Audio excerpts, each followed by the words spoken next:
Boom. What's going on, YouTube? Murdercase back here. Back in the trusty Prius. Just did a jump start for a customer, and I am now heading back. Probably gonna go get lunch.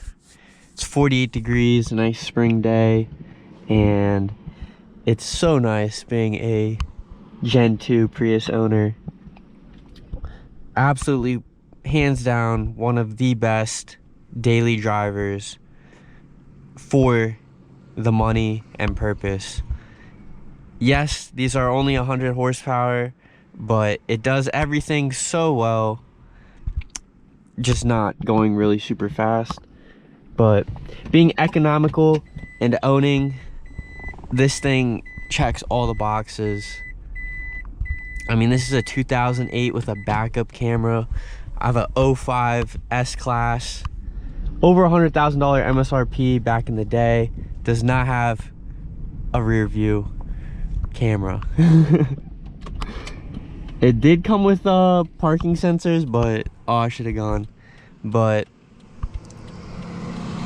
no backup camera for 2005, which is kind of interesting. But yeah, 3 years later, boom, backup camera on a Prius. Anyways, the interior is still holding up fairly well. My dash is cracking. How many miles are we at? We're at 186,000 miles, and thankfully, knock on plastic, it's been rock solid. Some of the maintenance I've done so far, I've changed the belt, oil change, spark plugs. I did the PCV valve. That supposedly helps with the oil consumption. There's not a lot of oil consumption compared to like a European car, but there is some, especially at the higher mileage rate. You just have to check it. I check every, couple thousand miles. But I've been doing a lot of driving with this car, and considering what's the mileage and everything, even at 186,000 miles, this car is still rock solid. Drivetrain, engine, transmission still running good. I don't think the CVT has been flushed on this car. Maybe back like a while ago, but over 10 years I don't think it's been changed. I want to change it, but I don't know the process behind it. But other than that, going A to B, this car has been phenomenal. The air conditioning still works, thankfully, and thankfully the head unit still works. I will say the capacitor for the dash went out. Look at that pink M8. What was that? I don't know if that was an M8 or not, but that was a sick color. But the dash capacitor that turns on the heads-up display, or not the heads-up display, but like the speedometer and everything, all that information, that had to get replaced. Luckily, I found a person local to my area through Facebook Marketplace that does that as a service, and it worked out pretty good. He did crack the dash, but I mean, considering this car is, how old it is and stuff, it was okay. But I am running a Passport just because I was doing a lot of highway driving. But you can't even really, unless you're really pushing the car, you can't even really get to I feel like 80 miles per hour is like top speed in this car, essentially. Yes, it does go a little bit faster. I did bring it up to like 90-ish on a track, quote unquote track, on private property. But yeah, it's not a comfortable ride. I think once you get past 80 miles per hour in this car, it kind of just dies out. For sure. I mean, it's only got 100 horsepower. So, look at that E36. That's what I've noted so far. I mean, this car, other than that, has been pretty rock solid. I've enjoyed it quite a bit. especially like driving it every day. It's just so easy. You know, it doesn't mind short commutes. Like some cars, you know, you want to let it warm up and stuff. This, I just press start, go to where I want to go, come back, it's fine. And that hybrid system, it's still on the original hybrid battery. I don't know how long. I'm kind of just documenting it.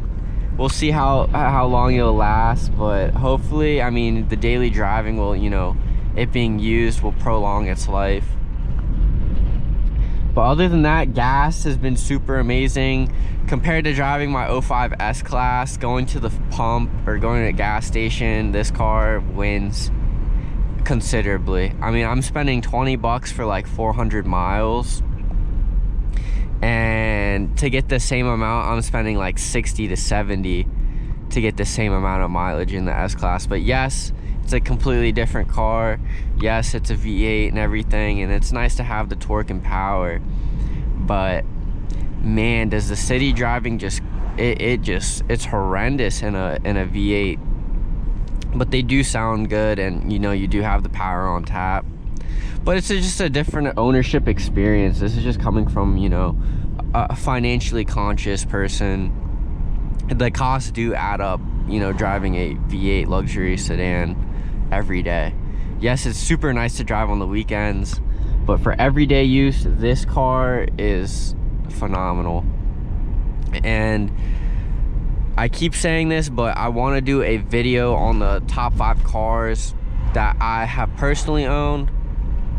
I've had a G35, I've had this Prius for a long time, I've had a 328i, and I've had the S-Class, and I've also had an SLK Mercedes. And I mean, this car has gone so well through the time of having all those other cars. This car has been such a lifesaver. If something's wrong with the other car, this car, I've never, you know, had to worry about, oh, is it gonna work? And that's the thing you find out with cars over, you know, 5 to 10 years old. People neglect the maintenance, and, you know, weird stuff happens to the car. You can't drive it until, you know, you fix it. But this car, surprisingly, I mean, as long as you change the oil, check the fluids, it's been phenomenal. Shout out Toyota engineers for building this tank. I mean, this thing is insane. I basically learned how to drive on this car. So this car does have some sentimental value to it. Cool factor, I mean, it's a 2008 Toyota Prius. I mean, I guess it's you know, cool factor is a personal opinion, but I don't think it's not a Lambo. It doesn't have that presence like a, you know, something like that. But for what it does, this car, I can't even hate on it. People that hate on it, you just go drive one of these, go own one. And you know, if you still hate it, then I don't know what to say. But yeah, I mean, let's see what my mileage is. 42.2 miles per gallon. I do have a heavy foot, but even considering that, anything over 40 miles per gallon is really good in my opinion. And now that I use this for my business, where I go do roadside assistance, and this car has been absolutely phenomenal, especially when it's, you know, short distances. And it carries, you know, a 2-ton jack, or actually a 3-ton jack, you know, 3-ton compatibility jack, and all my tools. It's just been phenomenal. But I'm gonna go get some food. Make sure you like this video, subscribe to my channel if you're new, check out my other videos, and thank you for watching. Catch you on the next one. Break us out. Peace.